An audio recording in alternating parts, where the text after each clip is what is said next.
Mbote papa. Mbote papa. To mona kati kali ngal kalu technique baloba kaka.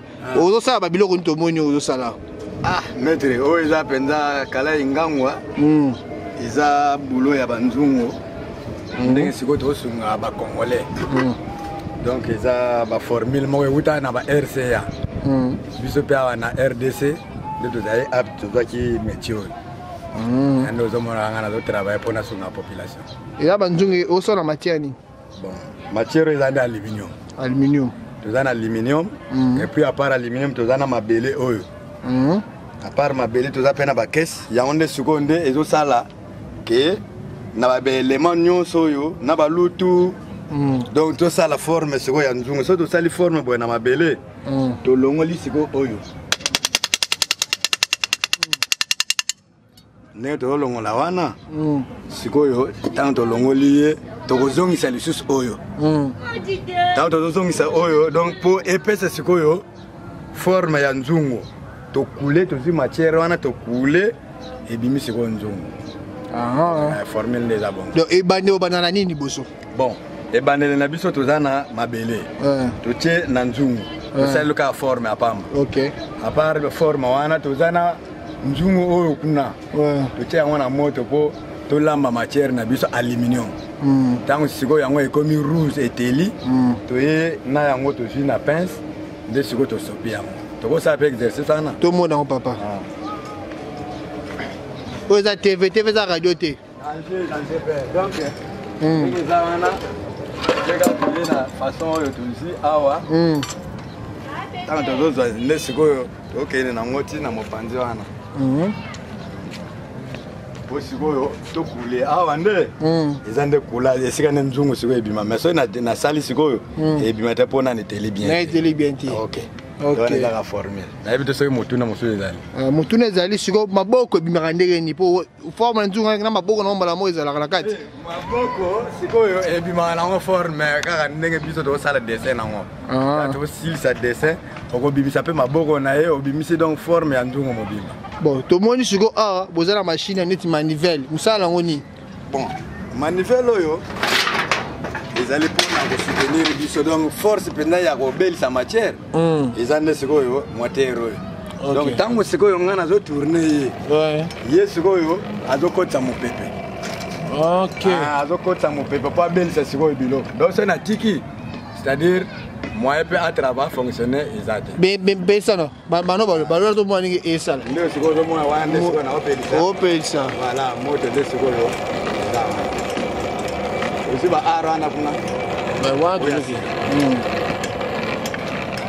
déjà aux allez banzungu ici au side déjà là prêt au monde non bon banzungu est prêt ça wana banzungu est là mais maman ya bana za baya okota kana babiloko asake oyo nde banzungu na wuto travailler sikoyo na balifini kuna ngo donc awa nana soigner ngo te sikoyo ezotikala kaka to lima ngo lisusu nde tosala sikoyo boulot ekende na stade final OK banzungu ilamba loso ilamba fufu papa catégorie moko ya kitoko donc sans yango na Congo ela mwa pasi ya na longue durée d'abord ba osunga mana yango malgré que bazo kipe biso te na Congo tozo misala ya boyeke un jour l'état peut cause biso acha biso na mouvement ezala pe malamu mais tozo créer tozane na ba force penate ya kosala soki l'état te maboko pena o sable industrie munene pena te biso babenga biso ba petite et moyenne entreprise OK donc soki l'état pena a s'intéresser pour na biso na kanise ezala bien tala na mikila ba poto ezana ba mususu ba travailler boulot ya ba petite et moyenne entreprise donc a créer moi eloko na mo ba poisunga ye bongo pona nini pe na Congo pe tozo luka pe kaka loboko ya mokonzi ya kuna ayeba ke no ba travailler bato ba oluka baza pe na besoin ya ba outillage baza na besoin ya matériel pe baza na besoin ya moyen financier net par jour au produisant combien de nzungu bon lokola oya mike oyo soki na bandi tongo en tout cas nakokende ata na ba 20 pièces 20 pièces mais oya mike oya mwa minene kuna peut-être ba 10 pièces on a siko ba matière de aluminium que bokino so melango ouais bon aluminium mingi to somba na ba garagiste la garagiste et puis Donc on essaie comment on a un système ya kosomaka bamabende epai ya batipe wana mpe tosomaka na biso. Soki nde etoboki moyeza bango mpe ezalaka neti motu moko aza etoboki par exemple boye bon tokoki kobamba mais soki eza na sorte ke barenouvele yango tobuki yango toreprendre yango soki na kati ya moto ezonga pene ezonga lisusu mobima te donc faut oyebi bien donc oza obligé ya kobakisa lisusu matière. Ok bon ndenge eza boye tant otongo na kati likolo ya moto otongo likolo ya makala likolo ya réchaud mpo ane elembaka te ekomi mai lokola nini basala yango elembaka te mpona nini wana motuna moko ya kitoko. Problème eza nini omoni soki totie mai mai nde ejwaka grand rôle c'est-à-dire mai wana atako etoki lobaki soki yango ekawuki moto eza makasi nde kofondre matière mais dans le cas ke mai eza na kati ata ndenge nini kosala dégâts moko te. Ok merci papa. Bon liloba suka ndo eza nini? Bon liloba suka papa nasepeli na ndenge oye komona nga na atelier mais est-ce que nakoza mpe maloba na yo te ke komona yo ovandi wapi un jour peut-être komonana. Ok ngai komona ngai Dimitri Bongania ozoleka en direct na YouTube na chaîne na biso Bongania Media. Donc ndenge bazomona côté partout bazomona soza numéro de téléphone otika opesi comme ça bato on a besoin ba commander banzungu ba commander à partir bon pesa numéro non na kopesa Frisel bebo d'accord nyonso pesa. Bon naza na deux réseaux oyo nasepelaka nango réseau ya liboso eza Vodacom donc mon cellulaire yo yebi yango 081 ok 70 871 04 bandela un numéro ya Kinkas production de marmite Masina. Ok ozalaka na Masina mais tokoma siko na Kinkole komi siko production ya Kinkole.